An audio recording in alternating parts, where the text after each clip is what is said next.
Good afternoon बच्चों। आज हम MDS university BA second year इतिहास द्वितीय पेपर के अंतर्गत प्राचीन राजस्थान का इतिहास एवं संस्कृति, जिसमें हमारा आज का प्रकरण है गुप्तकालीन राजस्थान। 300 ईस्वी से 600 ईस्वी तक के राजस्थान का इतिहास, कला, संस्कृति, विशेषकर गुप्तकालीन राजस्थान के संदर्भ में हम इसका अध्ययन करेंगे। जब राष्ट्रीय स्तर पे गुप्तों का शासन था, चक्रवर्ती गुप्त सम्राटों का, चंद्रगुप्त प्रथम, चंद्रगुप्त द्वितीय, समुद्रगुप्त, श्रीगुप्त, घटोत्कच गुप्त, ऐसे सम्राटों का शासन था, तब राजस्थान की क्या स्थिति थी, इसके बारे में हम विस्तार पूर्वक अध्ययन करेंगे। हम पढ़ चुके हैं कि गुप्तों की शक्ति के उदय के पूर्व राजस्थान में मालव, योधे, आभीर आदि गणराज्य थे। वो गुप्तों के समय भी यथा स्थिति पे बने रहे, जैसा कि समुद्रगुप्त के प्रयाग अभिलेख से प्रमाणित होता है। उसमें कहा गया है कि जो गणराज्य थे उन्होंने इनकी अधीनता स्वीकार कर ली। हालांकि इस लेख में मौखरियों का जिक्र नहीं है, जो कोटा के आसपास शक्तिशाली थे। संभवतः 350 ईस्वी तक ये नगण्य हो गए थे। ऐसा प्रतीत होता है कि गुप्त सम्राटों ने इन विभिन्न गणतंत्रों को समाप्त नहीं किया, परंतु उन्हें अर्ध आश्रित रूप में बनाए रखा।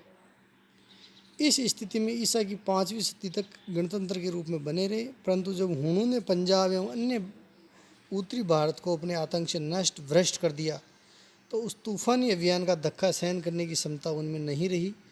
हूण अपनी नरशंस प्रवृत्ति से बेराट, रंगमहल, बड़ोपोल, पीर सुल्तान की थड़ी आदि समृद्ध स्थानों को नष्ट भ्रष्ट करने से नहीं हिचके। राजस्थान के लिए 6वीं शताब्दी का समय शुभ नहीं था। इस अर्थ में यहाँ सदियों से पनपी हुई गणतंत्रीय व्यवस्था सदा के लिए समाप्त हो गई। अब उस समय शासन व्यवस्था कैसी थी, इसके बारे में हम पढ़ेंगे। जहाँ तक राजनीतिक जीवन का प्रश्न है, तो हमने पहले ही पढ़ा है कि राजस्थान में केंद्रीय गुप्त शासन व्यवस्था के आंतरिक शासन व्यवस्था में कोई हस्तक्षेप नहीं था, अर्थात यहाँ पे गणतंत्र थे और वो अर्ध स्वतंत्र की स्थिति में थे। वो कर, राजस्व इत्यादि गुप्त चक्रवर्ती गुप्त सम्राटों को भेजते रहते और अर्ध स्वतंत्र स्थिति में यहाँ के गणतंत्रात्मक शासन राजा है वो शासन करते। इस प्रकार नाममात्र का आधिपत्य स्वीकार करने के अतिरिक्त उनका केंद्रीय सत्ता से कोई विशेष संबंध नहीं था। परंतु समुद्रगुप्त की मृत्यु के बाद धीरे धीरे गणतंत्रीय राज्यों में निर्बलता आ जाने से उनमें भी छोटी छोटी इकाइयाँ बन गई, जिनका वर्णन हम आगे के अध्यायों में करेंगे। सामाजिक और आर्थिक स्थिति। उस समय राजस्थान में सामाजिक और आर्थिक स्थिति कैसी थी? 300 ईस्वी से लेकर 600 ईस्वी तक। इस काल में राजस्थान का समाज वर्णों में विभाजित था। हम पहले ही पढ़ चुके हैं कि 4 वर्ण होते थे: ब्राह्मण, क्षत्रिय, वैश्य और शूद्र। परंतु विदेशी प्रभाव तथा विदेशी जातियों के आ जाने से सामाजिक विघटन और विकृति के तत्व दिखाई देने लगे। ज्यों ज्यों शकों की शक्ति कम होती गई, उनके यहाँ की स्थायी सामाजिक व्यवस्था से मिलजुल कर रहने और एक दूसरे के प्रति सहयोग तथा सहवास की भावना उत्पन्न करने की क्षमता आ गई। हुणों के आक्रमण ने पहले से विदेशी समुदाय को स्थानीय समुदाय के साथ मिला दिया। आगे चल के हुण भी इसी समाज के साथ मिल गए। इस युग की आर्थिक स्थिति की जानकारी में भरतपुर, बूंदीवाली डूंगरी, जयपुर, अजमेर तथा मेवाड़ से मिलने वाले चंद्रगुप्त प्रथम, समुद्रगुप्त, चंद्रगुप्त द्वितीय और कुमारगुप्त प्रथम की स्वर्ण मुद्राओं से प्राप्त होती है। अर्थात उस समय यहाँ की आर्थिक स्थिति बहुत ही सुदृढ़ थी। हम पढ़ते हैं कि जहाँ कहीं भी जो स्वर्ण मुद्राएं मिलती है या रजत मुद्राएं मिलती है, तो उस क्षेत्र को हम संपन्न क्षेत्र की संज्ञा दे सकते हैं। धार्मिक प्रगति।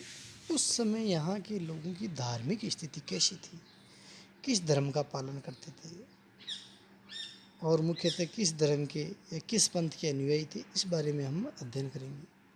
राजस्थान के गुप्त शासन काल में ब्राह्मण धर्म की उन्नति हुई। सांबर के नलियासर की रजत मुद्राओं से जो कुमारगुप्त प्रथम की है, जिन पर मयूर की आकृति बनी हुई है, प्रमाणित होता है कि उस समय कार्तिकेय की पूजा लोकप्रिय थी। कोटा के मुकुंदरा और कृष्ण विलास के मंदिर, भीनमाल, जालोर और मंडोर के स्तंभ, पाली और कामा की विष्णु और कृष्ण बलराम आदि की मूर्तियाँ, इस क्षेत्र में वैष्णव धर्म के भी द्योतक हैं। ये मूर्तियाँ कुछ तो जोधपुर था, कुछ भरतपुर संग्रहालय में सुरक्षित है। इसी तरह 423 ईस्वी का गंगधार शिलालेख, गंगधार है वो झालावाड़ जिले में स्थित है। और 425 ईस्वी का नगरी चित्तौड़गढ़ का शिलालेख इन स्थानों से विष्णु के मंदिरों के निर्माण की पुष्टि करते हैं। जब वैष्णव धर्म समाज का धर्म बना हुआ था तो उत्तर पूर्वी और दक्षिण पश्चिमी राजस्थान में इस धर्म के साथ साथ शैव धर्म की भी मान्यता थी। कोटा का चार चौमुआ का मंदिर, रंग महल में बड़ो पोल के प्राप्त शिव पार्वती की मूर्तियाँ, सांबर कल्याणपुर और कामा की शिव और पार्वती की मूर्तियाँ शैव धर्म की लोकप्रिय बताती है। अर्थात वैष्णव धर्म के साथ साथ सांबर, कल्याणपुर, बड़ोपोल इत्यादि कोटा के चार चौमुआ मंदिर, शिव और पार्वती की मूर्तियाँ भी मिली है, जिनसे ये साबित होता है उस समय राजस्थान में वैष्णव धर्म के साथ साथ शैव धर्म भी पर्याप्त रूप से प्रचलित था। उसके भी काफ़ी बड़ी संख्या में अनुयायी थे। इन धर्मों के साथ साथ उदयपुर जिले की भ्रमर माता का मंदिर, नलियासर की दुर्गा देवी की खंडित पट्टिका, दुर्गा और गंगा का रेड से प्राप्त मिट्टी के बर्तनों पर अंकन, तो यह मातृ देवी की उपासना की प्रचलन बताते हैं। अर्थात यहाँ पे शाक्त संप्रदाय, शक्ति से संबंधित संप्रदाय भी प्रचलित था।